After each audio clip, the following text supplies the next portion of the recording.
If somehow you have been sleeping under a small pebble or a larger rock, you may not be aware that they have dropped a good amount of information about Suicide Squad Kill the Justice League. I keep talking about it because at this point it's just kind of beating a dead horse.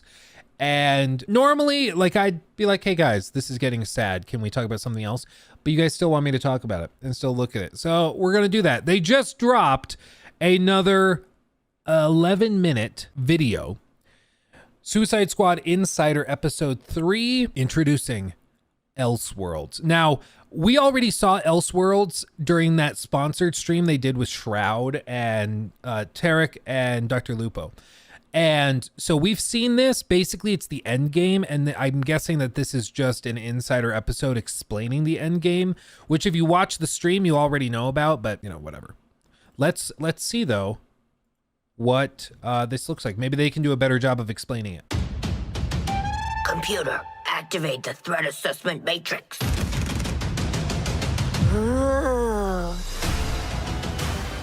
All right. Toys, loaded guns. What are we waiting for? We can work with that. Hi, I'm Darius Sadigian, studio director at Rocksteady Studios. In our last episode, we talked about how Suicide Squad Kill the Justice League allows players to customize each character and their playstyle through story-driven mechanics. They're still stressing the story stuff. They're like, please, we swear, there's a story. You should play it for that. Man, if you gave me 5 minutes in there, you'd have the world's authority on microtech and all my inventions. Aw, he's so sweet. He's not gonna make it. The Suicide Squad gave us the scope, the narrative, the gameplay, and then the idea of being able to expand that, be able to take this further. It's gonna feel completely fresh. In that spirit, we want to deliver totally new content at no cost for those who purchase Suicide Squad Kill the Justice League. We're back in business. All right, let's steal their shit. Today we'll discuss customization options that draw from the full spectrum of DC Comics. You'll see emotes, rival taunts, outfits, and more. We wanted to have a game that was very focused, but this time we really want to expand out with being able to dynamically update, add new content, take on feedback, and evolve the game over time. For the first time ever, we'll give you a preview of what's to come after the credits roll on our main story campaign. We always designed the game in a way that we really wanted it to be accessible for everyone. And for those players that want to delve even deeper into our gameplay and into our systems, it really is about delivering new places to explore, new worlds to be in, new stories, new characters, and creating unique ways for you to play. We're gonna give you the content you love. Speaking of, what are you doing, mate? I'm smiling. Let's dive into Suicide Squad Insider Episode 3. Okay, so they're going to get into it just like we were expecting, kind of Endgame content. I mean, I've said before, and I said this in a handful of the other videos we've done and in the main channel videos on it, I really do think it's important that they explain how the Endgame works, because with this, I feel like a lot of the people that are interested in this game are interested in it because they're saying, hey, I'm just going to play it like a regular Rocksteady game, and after the credits roll, I'm done. Like, I'm good. But that is that is still a failure for them. Like, of course, they'd rather you pay $70 and then not touch it over just like not touching it, period. So they'd rather you buy it and play the story than just not give it a chance at all. But this is supposed to be a live service game. This is supposed to be a game that you're playing for years and years, for season after season after season. And so if you're not thinking that the end game is solid, if what we're about to watch doesn't convince you you'd want to play this for months, that's a problem. So this game is out in about a week for early access, okay? About a week. We probably get reviews in about a week. I'm guessing the day that they allow early access is when the reviews go up, or they send out review codes the day of early access, and nobody really gets reviews before the game is playable to everybody. I don't know. Maybe should we do a poll on this? Let's do a poll on this real quick before we continue. Because the option is that they drop reviews like the day before early access opens, or the option is that reviews drop after early access is available. Yes or no? Will there be reviews before it's playable? Playable to the public with those things, okay? So let's copy, paste. You guys can vote. My guess is I'm getting the vibe there will not be. That's my vibe. Okay, that's what I'm vibing with. Let's see what you guys say. Okay, no, no, yes, no. Because here's the thing. Every time they've given the game to people that are not paid, the response is not great. They're batting zero right now, okay? So I would not be shocked at all if they decided to withhold reviews until a day into early access. That wouldn't shock me at all. Because the odds of the reviews being positive are probably lower than they're comfortable with. So they might just decide, it's not worth the trouble. That wouldn't shock me even a little. I don't think they should do that, to be clear. I think it's anti-consumer to withhold reviews that long. And it also says a whole lot about what you think of your own game if you're trying to hide the quality of the game from your audience. You know, we called out CD Projekt Red for doing similar crap with the PS4 and Xbox One versions of Cyberpunk, and we should hold them accountable if they do it here. But I'd love for them to surprise me and for them to drop reviews, you know, a day before or a few days before. That would be ideal. Let people know what the game is like from reviewers and then make their purchasing decisions. But let's be honest, nobody really cares what is right. It's more about what makes dollars and cents, right? So we shall see. IGN will review it and give it an 8 guaranteed. It depends on who they give it for review. I think there are people within IGN that could review it and would give it an 8 based on what I've seen and what I've played. Other people, though, I think could potentially end up reviewing it lower. It just depends. It just depends. But okay, let's continue. Let's continue. Because you guys so far are saying it's close. It's about 60-40, but you guys are leaning towards no, reviews will drop after the game is publicly available. Which we'll see. We'll see. Into Suicide Squad Insider Episode 3. Yeah. Welcome to Task Force X. From the onset, Suicide Squad, being a squad, felt like the right fit for the kind of game that we wanted to make. You get to play with friends, you get to play on your own, but while you are playing on your own, you're playing with the squad. Always. True. Every You're never aspect of really our alone. games, we always look at it through the lens of Rocksteady's treatment. And that just doesn't stop at gameplay, that doesn't stop at story. When we're looking at the social features that we've really introduced into Suicide Squad, it has Rocksteady's approach. What do we think players will have fun with? This game has the mechanics to play kind of socially competitively, like none of our games have previously, and it really fits the characters of the squad. With multiplayer, we're leaning into the competition within the squad to show off your skills, show off your mettle, be the best one. I'm a freaking superstar. The squad are working together under duress. And so it's fun to add in mechanics to encourage the players to behave in the same way. So a lot of the time what you'll actually be doing is trying to get the highest score, which luckily helps you all complete the mission, but the best player in any mission becomes the squad leader in multiplayer for the next mission. How great was I? We have leaderboards for solo play, for playing with one friend, two friends, or a 4-player squad. You're competing with everyone across the world. Cross-platform, it is the best of the best. Think you're hot shit on toast, but you're cold fuck So there are scoreboards. Oh, okay. Okay. on bread. Did you see that? Tell me you did. I was like, how do you like that? Precisely. Outstanding!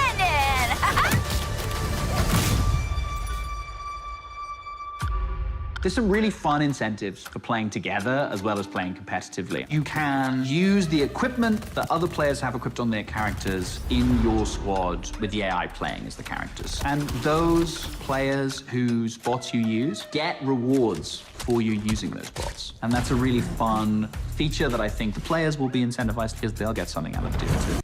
And to be clear, I mentioned this in the video that went up the other day. I think that this is the best way to handle this, and I think that this is a really cool, unique thing.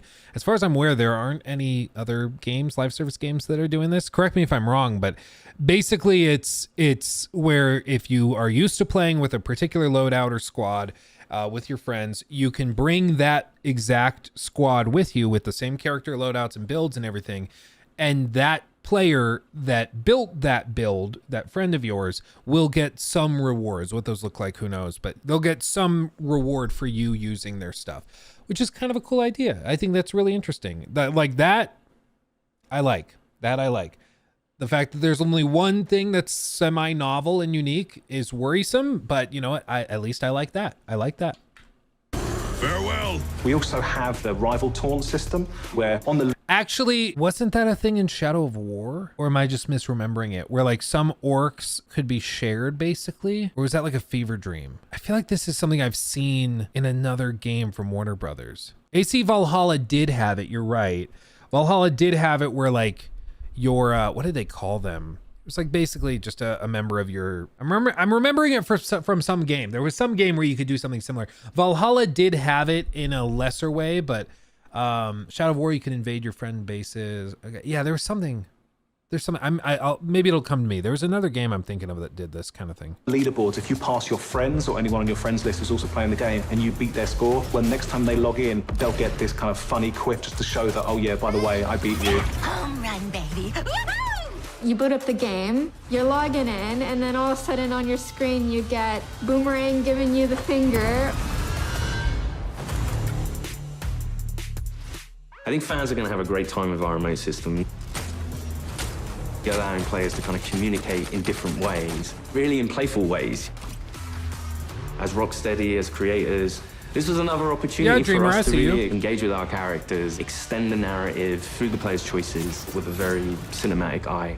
Through the game, we offer many customization options and outfits to the player. You start off in the prison, you get your prison garbs, and then you evolve to the Task Force X outfits. Yeah, right. I was thinking something more fashion forward. The outfit customization in our game is vast, to say the least. With this game, Rocksteady will deliver a full story-driven campaign to players, including more cinematics than any previous Arkham game. For players who survived the war against Brainiac's forces and want to keep the adventure going, Rocksteady is ready. We very much knew we had a story to tell initially, and then we wanted to carry on feeding into that, and then changing up the gameplay to have a game that was going to evolve through post-launch content. Suicide Squad Kill the Justice League is going to be one of the most generous, player-friendly, post-launch experiences available. Every season, we will have 2 episodes. Each season, there's going to be a different spin on how you play, and will be heavily themed by a DC villain. So there's many, many layers of influence from the DC world on how you play and what you do. The seasonal content gets automatically dropped into the game each episode. There's no playable content locked behind a battle pass, and the in-game shop is for cosmetics only. I appreciate them being very clear with that. That's great. I appreciate that. Cosmetics in the shop, purely cosmetics in the shop, and gameplay footage will be available to everybody. So it doesn't seem like paid expansions, which is good. Experiences available. Every season, we will have 2 episodes. Each season, there's going to be a different spin on how you play, and will be heavily themed by a DC villain. So there's many, many layers of influence from the DC world on how you play and what you do. The seasonal content gets automatically dropped into the game each episode. There's no playable content locked behind a battle pass, and the in-game shop is for cosmetics only. You'll always be able to go back and play the episodic content. If you want to come back 6 months from now, that'll always be there. This is a totally player-friendly approach to episodic content. Okay. So you can come back, say in 2 years, and you should be able to play through the Joker expansion or season episodes, whatever, and the other content separately. It's not like they're going to delete it or remove it, you know. It's not going to be like Warzone taking away Verdansk. Like the idea is that Verdansk will always be available, right? I don't know how big these episodes are. That's my question. Like, are the episodes 10 hours of more narrative story content, or is it just kind of like a new map to fight more waves of purple enemies? To letting you play the content you want to play when you want. The DC universe is massive, and in most games, you can only see or explore a tiny, tiny piece of it. I also want to point this out. I mentioned this in my video, and I want to bring it up here just in case you missed it. These Elseworlds that it looks like they're going to hopefully explain a bit more of. These, like, this is what Dr. Lupo and Shroud and Tarek played in, is they were like warped to these areas and they fought waves and waves of enemies for like 2.5 hours. And this is the same kind of alternative dimension that you go to for all of the tutorials. So the end game, at least what they showed, running in real time. The end game is just the same map as the tutorial, which is funny. But what's really cool about the narrative of Kill the Justice League is there's almost no limit on where we can go. Celebrating before the game is over. In his pursuit of trying to recreate his perfect Kolu, Brainiac has been experimenting with some of our favorite DC characters' DNA, creating new worlds in alternate realities. It's these worlds that we call Elseworlds.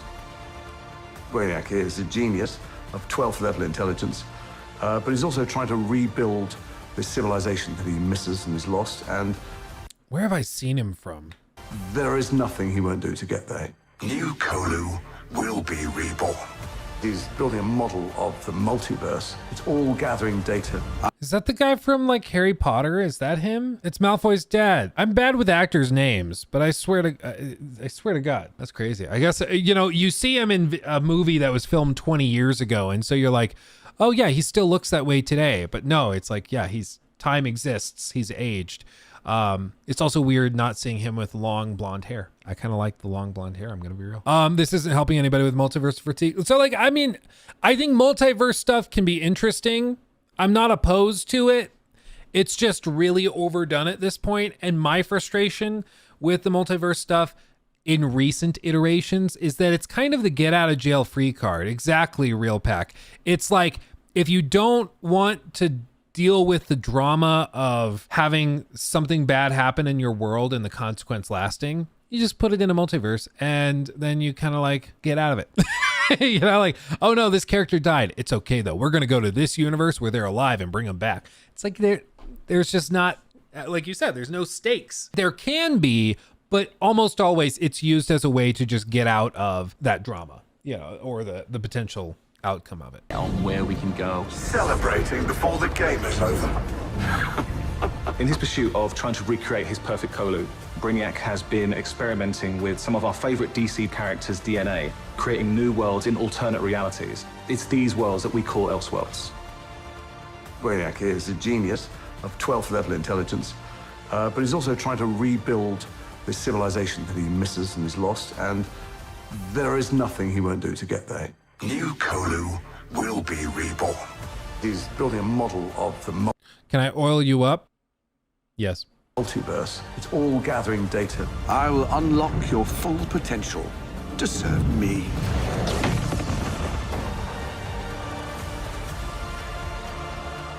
There's different versions of everybody in different universes, and their timelines have just diverged at some point. We've got lots of amazing characters coming up in seasonal play that I'm really excited for players to meet. And the Elseworld Principles gives us lots of flexibility and lots of room to put our own spin on them. Show us. So we get to play with a bunch of cool shit from alternate universes, and then what? Retire? When Season 1 launches this March, you'll be able to unlock a new playable character for your squad, the Joker. At least buy me dinner first. The original Arkhamverse Joker Gen has been Z dead for Joker. 5 years, but this is a new Elseworlds twist on the villain.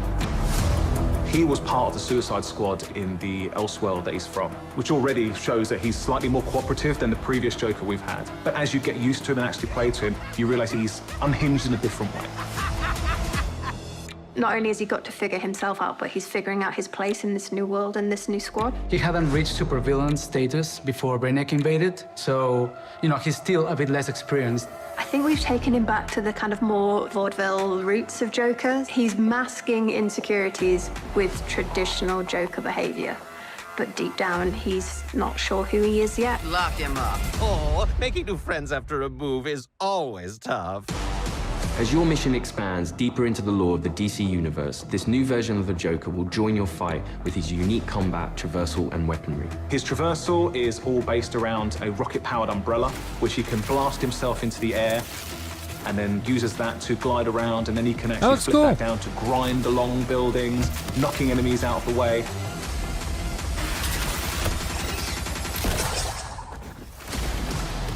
And the kind of frantic, vertical and horizontal energy that he has means you've always got to be moving and always attacking the enemies. Yeah, why haven't they been leading with this? That's pretty cool. Like that's cool. Gives me Nightwing glider vibes. Yeah. No, show me more of this. This is cool. Should I just like wait to play the game until Joker's out? Is that the plan? Oh, and now they're red enemies. They're not purple anymore. They're red now. The Joker is only the first of the new squad recruits you could meet through the ongoing additions to our game. Over time, we can build up a library of characters that DC fans might not have expected to see in a video game, like a regular comic book release. I look forward to when the next issue's coming out. And in the same way, I hope people will look forward to the next episode from us. Whatever it is, I'm down. New environments, new characters, missions, challenges, gear, and more. All of this free content comes for players who own the game. We can't wait for you to see what the future holds. With Elseworlds, the possibilities are endless. How do you like that? Thanks for watching this series. We hope you'll join us for Suicide Squad Kill the Justice League, a third-person action shooter where some of the wildest villains of DC Comics join forces to save the world from its greatest heroes. No, that's mental. We're not doing that. God help us. Yeah. I think players are going to be surprised about the depth to which they can craft a character. It comes back to player I hope choice so and player too. freedom. Everything from melee strikes into gunplay, which you could then go into a traversal attack. All of the combat moves flow seamlessly into another. The squad can be garish, they can be loud, and playing together with your friends in a multiplayer space is a really unique experience that you can't get anywhere else. Hold on. I want to just hear exactly that sentence again. The squad can be garish, they can be loud, and playing together. The squad can be garish and loud, and playing together with your friends in a multiplayer. With your friends in a multiplayer space is a really unique. In a multiplayer player space is a really unique experience you can't get anywhere else. No? Like what? Playing together in a multiplayer space is an experience you can't get anywhere else. Wrong? Like what are you talking about, dude? That's just not accurate. What do you mean? Here is the exact verbiage. I guess if you want to, like, everything from melee strikes into gunplay, which you could then go into traversal attacks, all of the combat moves flow seamlessly into another. The squad can be garish, loud, they can be loud, and playing together with your friends in a multiplayer space is a really unique experience that you can't get anywhere else. It's just not true. Like, what do you think other multiplayer games are? Like, what? It's just like, don't you get it, Luke? They invented multiplayer gameplay. It makes me wonder, and to be fair to this guy, I didn't mean to open Photoshop. To be fair to this guy, I wouldn't be surprised if they edited his response and they just cut it together in a clunky way, because that sounds to me like he was trying to say this thing, you know, and then playing that in multiplayer is a really unique thing. He probably was saying like the really intense narrative paired with this fun multiplayer with your friends is a really unique experience you can't get anywhere else. That might be true, you know, the type of cinematic story that they're putting together with this, but I think they cut the first part off and stitched this part to the end of the discussion about multiplayer and the end game, and so it just doesn't really make sense now. It's just like factually wrong. Experience that you can't get anywhere else. What we've done with the Suicide Squad is to really expand those experiences. Not only just one character this time around, we've done it with 4, and we plan to do it with more. This brings back memories of my old Suicide Squad. Whether you're in for the main story or exploring what lies beyond, Rocksteady Studios is here to support our players while delivering exciting new experiences. Thank you for joining us, and we'll see you at launch February 2nd, 2024. The thing with all this, though, and we have to kind of correct the record on it. There were rumors for years that Rocksteady had pitched a Superman game and that the Superman game was shut down by Warner Brothers executives. And as a result, they were forced to do the Suicide Squad game. That ended up not being true. Jason Schreier was able to debunk that. It apparently started with a couple of articles that were put out by a bunch of journalists reporting on a leak from somebody that had gotten false information and mixed some stuff up. And what had actually happened at the end of 2016, a Suicide Squad game at Warner Brothers studio in Montreal was canceled, and the property was subsequently given to Rocksteady, which began working on current iterations of the game in 2017. So they have been working on this for approaching 7 years. Okay. But what did they do between that? Well, they made that Arkham VR game. As he says, in reality, Rocksteady never pitched or worked on a Superman game, according to people familiar with the game's strategy or the company's strategy over the last decade. Following the release of Arkham Knight in 2015, they worked on the VR game, which was like an hour long. It was very, very short. I played it. We did a video on the main channel about it. There's just not much to say about it. And then after that, they worked on an unannounced multiplayer game set in an original franchise, which has not been previously reported on, which he's now reporting on. So what's fascinating is that this seemingly they were working on a multiplayer game of their own free will, seemingly, before working on the version of it for Suicide Squad and doing this. So the uncomfortable reality for a lot of us Rocksteady fans is that after Arkham Knight and Batman Arkham VR, it seems that they were just kind of wanting to do something different. They were wanting to do a more multiplayer live service style game, and this is what they're choosing to do. So a lot of people are like, no. They want to go back to making Arkham. You don't know that. This seems like the kind of game they've wanted to make and that they've been working towards making. Free seasonal content. Roadmap for season 1 is out now. New weapons, all this stuff in March, all for the low price of free for anyone who bought it for $70. As they say, so new boss fights and enemy variants. So looks like Green Lantern will be altered and a new variant of Superman for a boss fight, I guess. Different weapon skins. 2 episodes. It looks like Two-Face and Scarecrow. New Riddler content, so new puzzles and stuff. A playable environment. So it looks like it's a single map, basically, that you do missions in. And you fight waves of enemies in. Like, my question is how much narrative stuff comes with it, you know? Is it like the episodes, are those a 30-minute thing, or are those a little more elaborate? Is there a good amount more content there? Because if it's like what we saw with Shroud and Dr. Lupo and stuff, if it's just of this, like fighting the same waves of enemies. Dude, this thing's gross.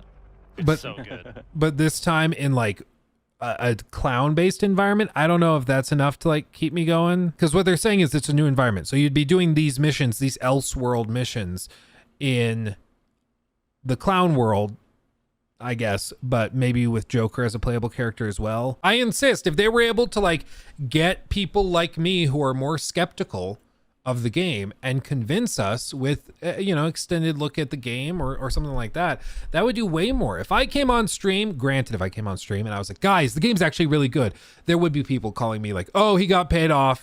People would be saying that all the time. I do think that if they were able to convince people that have not been convinced yet, it would do a whole hell of a lot more than just having more of the fanboys go like, oh yeah, actually it looks really good still.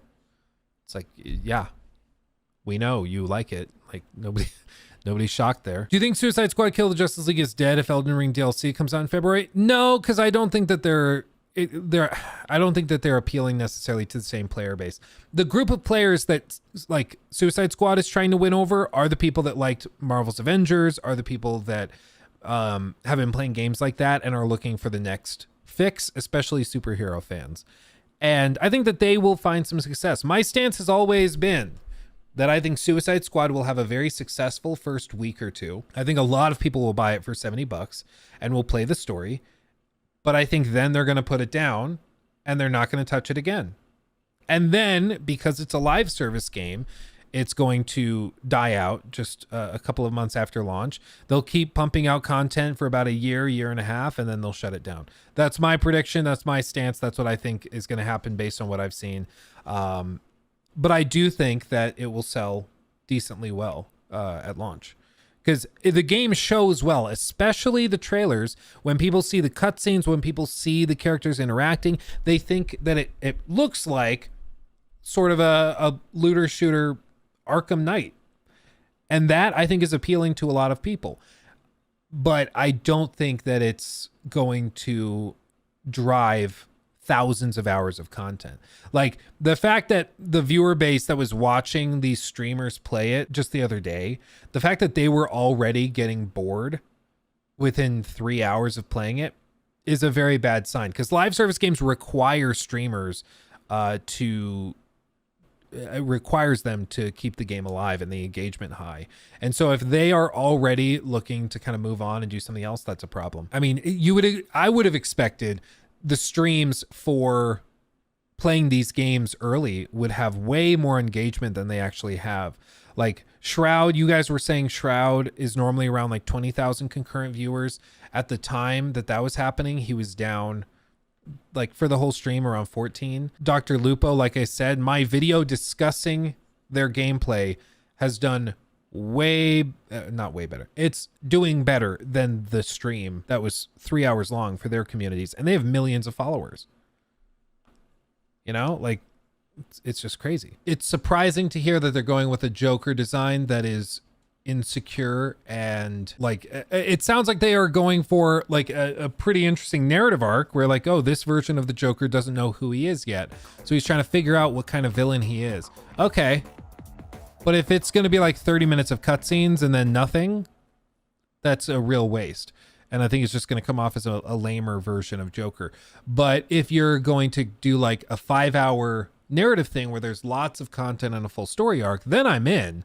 You could do some interesting stuff with it, but it's just not really clear. But this is why we look in other communities. Miller Ross, a data miner, he's done reporting on the game. He actually reported that the Joker was going to be a playable character well ahead of time, which is why I've been referencing it for a handful of weeks, because it's been known from data mined files this was going to be a thing. And a lot of people are saying like, he looks quite good. Is there any new audio of the new Joker interacting with Batman? Curious how that will play out. Not gonna lie, I kind of like Elseworlds Joker. I do love his movement. I think he moves really cool, and I think that alone could be interesting. I do think it's gonna probably cause problems when the season launches, because everybody's just gonna play Joker, but you know, that might be fine, who knows. But again, like the core frustration I have is just that all of the missions so far are just shooting purple enemies with these shields. Like they've shown a boss fight, and the people that played the boss fight were really, really underwhelmed. So I'm just curious how they're going to shake it up, but they haven't really shown anything. In the roadmap, they show that there's going to be new boss fights and enemy variants. I want to see that. Like I want to see the boss fights. I know they don't want to really spoil it, but I want to see like the boss fights, because the shooting purple enemies I was tired of just after playing the alpha. So I want to see what the boss fights are like. And they say 3 new playable characters through the other seasons. We know who I believe 2 of them are. The last one I think is still up in the air, but they have a pretty good idea of who it probably is based on the data mine stuff. New weapons, themed gear sets, activities, mid-season updates, whatever that means, and 3 new playable environments. The environments look like decently large, maybe like a small district in one of the Arkham games, but it seems like these are just one of the places you go to while doing those Elseworld missions to grind higher and higher and get better and better stuff. I'm open to it. I want it to be great. I know that's surprising to people, but I really hope it's awesome. As of right now, though, I just am not sold on it. He took my thing.